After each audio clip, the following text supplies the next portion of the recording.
Philippiens chapitre 4. C'est pourquoi, mes bien-aimés et très chers frères, vous qui êtes ma joie et ma couronne, demeurez ainsi fermes dans le Seigneur, mes bien-aimés. J'exhorte Évodie et j'exhorte Syntyche à être d'un même sentiment dans le Seigneur. Et toi aussi, fidèle collègue, oui, je te prie de les aider, elles qui ont combattu pour l'Évangile avec moi, et avec Clément et mes autres compagnons d'œuvre, dont les noms sont dans le livre de vie. Réjouissez-vous toujours dans le Seigneur, je le répète, réjouissez-vous. Que votre douceur soit connue de tous les hommes, le Seigneur est proche. Ne vous inquiétez de rien, mais en toute chose faites connaître vos besoins à Dieu par des prières et des supplications, avec des actions de grâce.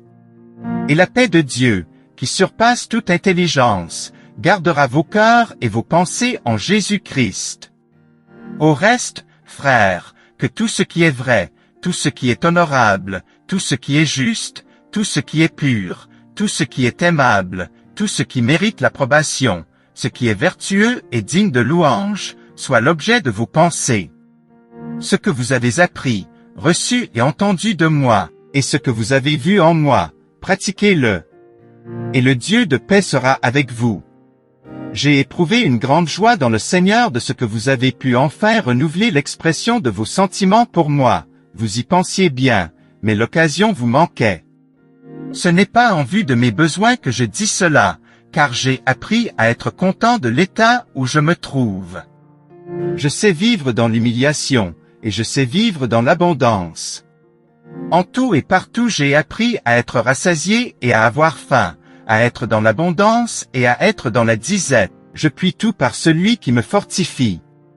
Cependant vous avez bien fait de prendre part à ma détresse. Vous le savez vous-même, Philippiens, au commencement de la prédication de l'Évangile, lorsque je partis de la Macédoine, aucune église n'entra en compte avec moi pour ce qu'elle donnait et recevait, vous fûtes les seuls à le faire, car vous m'envoyâtes déjà à Thessalonique, et à 2 reprises, de quoi pourvoir à mes besoins.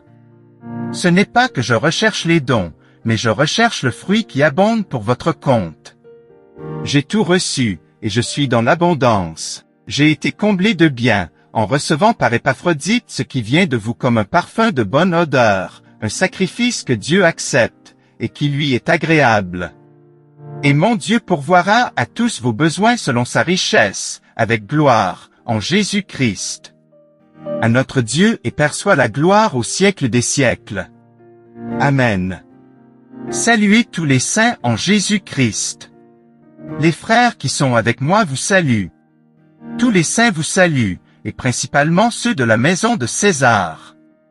Que la grâce du Seigneur Jésus-Christ soit avec votre esprit.